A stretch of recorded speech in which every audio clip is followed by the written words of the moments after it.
he's back on the chore crew. It's been a long road to recovery for him so far, but like I said, he's got a long ways to go. He thought he was top notch and he fell on the ice yesterday, and his mother thought he should go in for x-rays on his hips, but I said he'll be okay. So what we're doing today, as you can see, I fed hay bales and beet pulp. Some of the stuff, I got one dirty window. I had oil line blow on the grapple and cover everything in oil, and then we got it repaired. They just spliced the hose and then it blew oil everywhere again, so just lift these guys. Like I said, we all know we're not supposed to drive with the loader up in the air, but we're not trying to be safe farmers, we're trying to shoot videos, so ahead of me, we call the calf shed. So it is just an open front shed that has 3, what we call, I guess for lack of a better word, creep panels, so that the calves can walk under there. So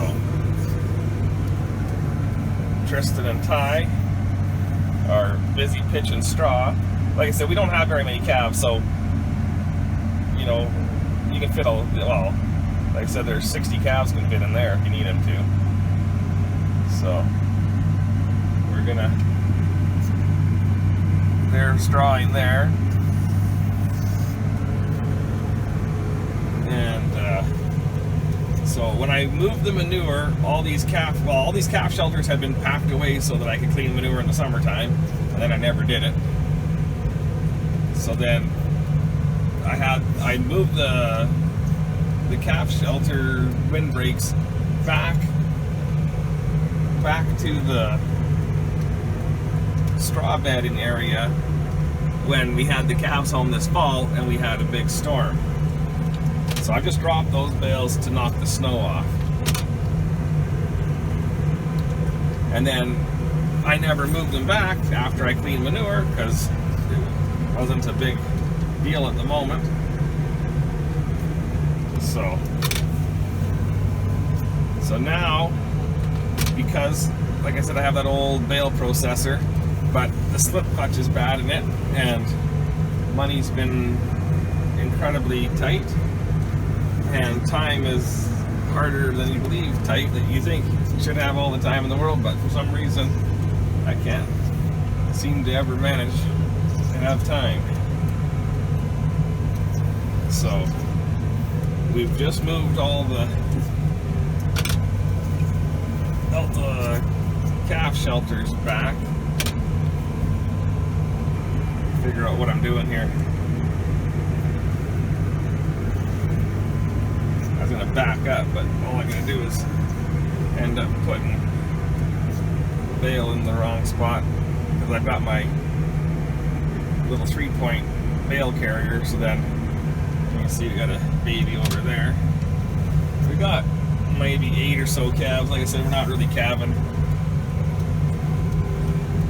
too much yet. Just a couple early ones. Like I said, pretty soon it'll be time to start, but for the most part, these ones are what I'd consider early calves. It's just a gorgeous day.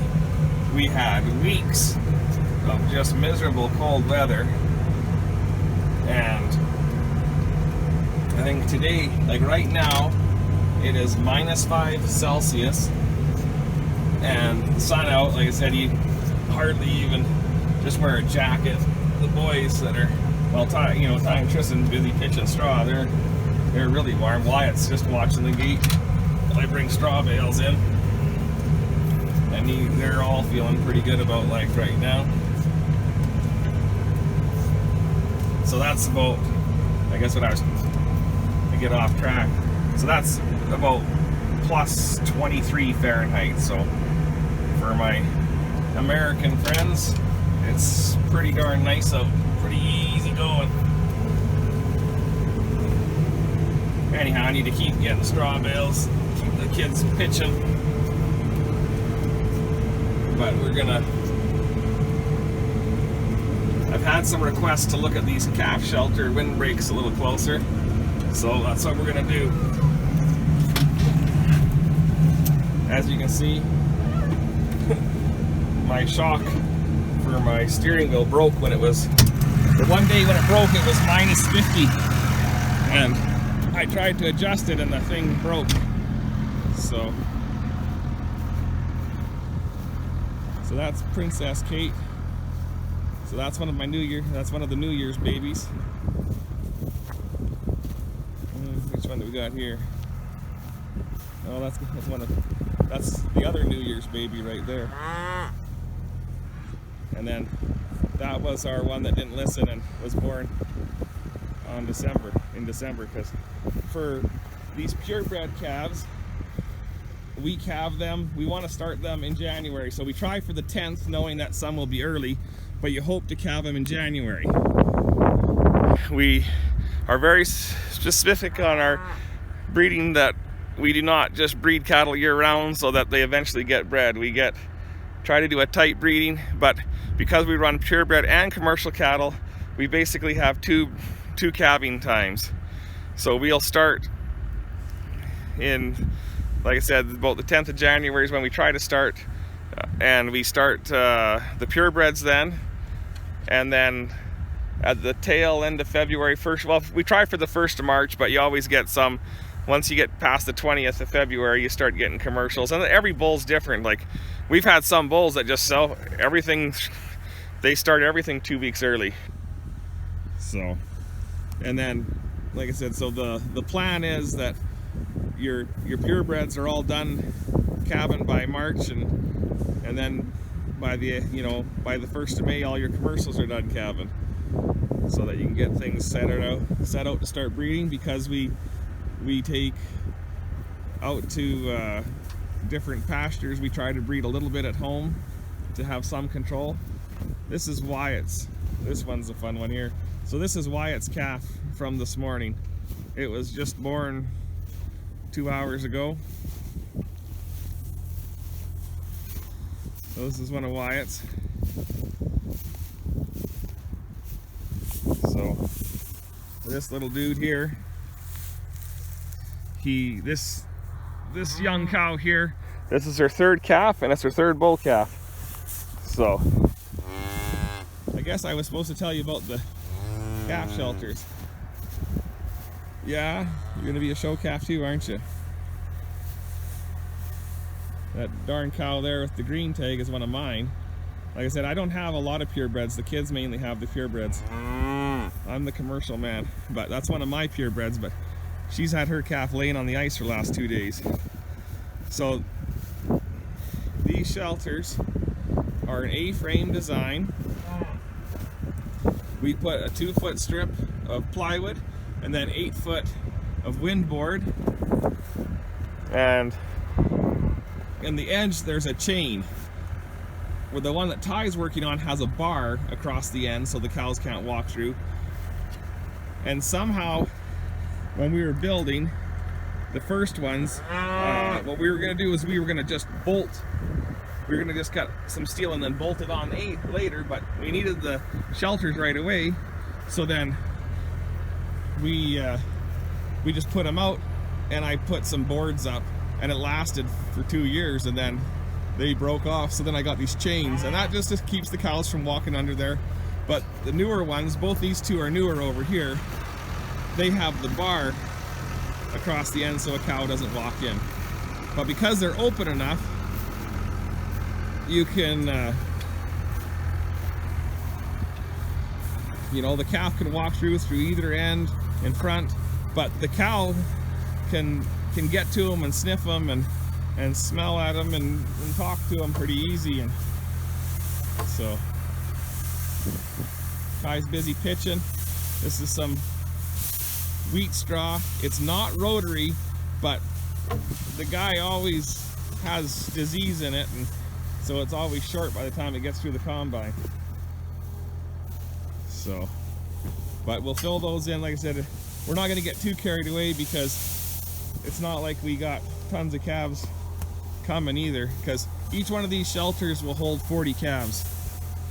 So, and like I said, there's 6 of them here, and then, like I said, that little shed over there, that'll 60 calves can lay in there pretty comfortably. So, but I better keep going before I get fired. So, but I thought I'd just show you the babies, that we are doing something for them. It is so nice out, it's unbelievable. We just love this weather. This is Wyatt's. Oh, look at, it's kind of funny. That's Elba laying down, and that's little Elba behind. So this is Wyatt's first show cow. So she's bred to a Simmental bull. We AI'd all of Wyatt's black cattle to Simmentals to try to get some half-bloods to show and sell for show. And then his heifer there was bred by a Red Angus bull. She was bred by the Hi-Ho 248. But as you can see, Elba's starting to bag up. Like I said, being that she's older, she won't get a great big tight bag like the younger ones do. She'll probably calve in the next week, and she won't have much more than she has right now. So that's pretty normal with cows at some age. So, like I said, we don't have very many calves yet, but give us a while and we'll have tons of them running around, which is good because we need lots. That's how you pay the bills. Anyhow, I was going to do a bunch of other stuff, but maybe I better close just in case I don't get any more done. It'll be my turn to pitch straw pretty soon, so be sure to comment, rate, and subscribe, and have yourselves a great day. Take care. I know I will. It's sunny out. Woohoo!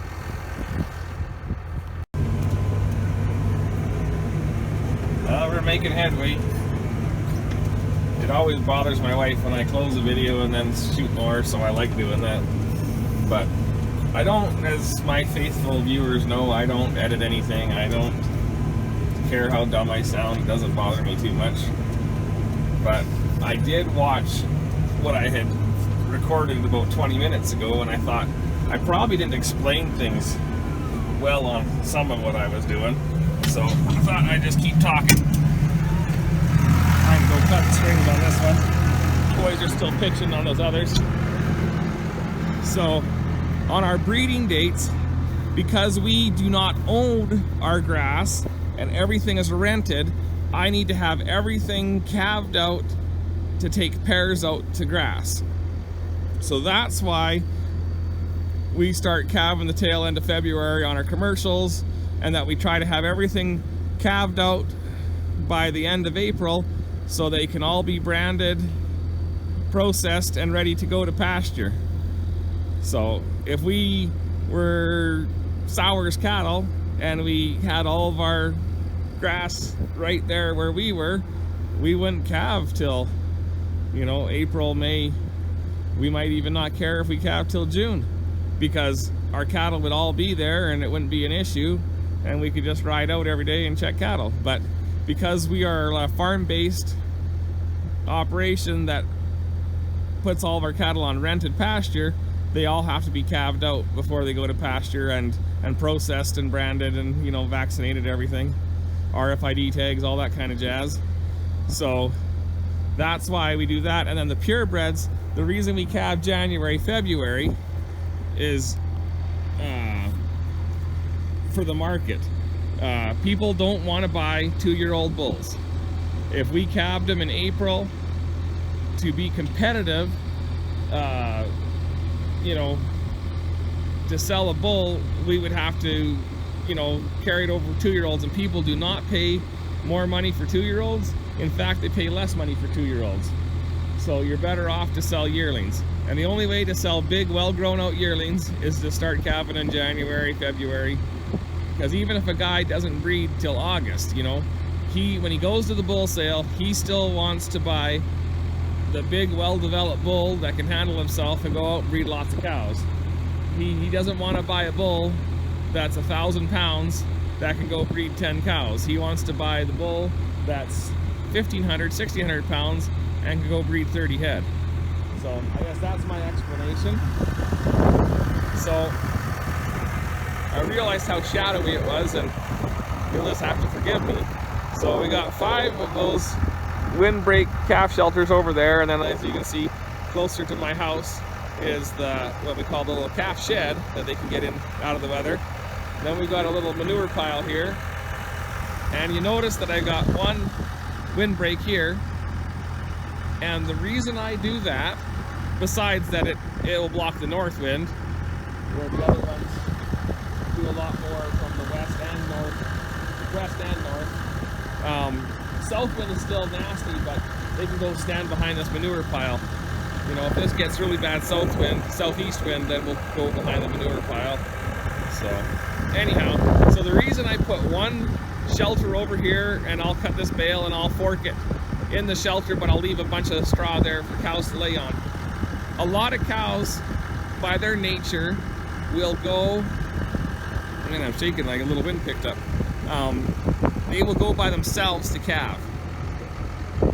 So they want to be away from the herd when they calve.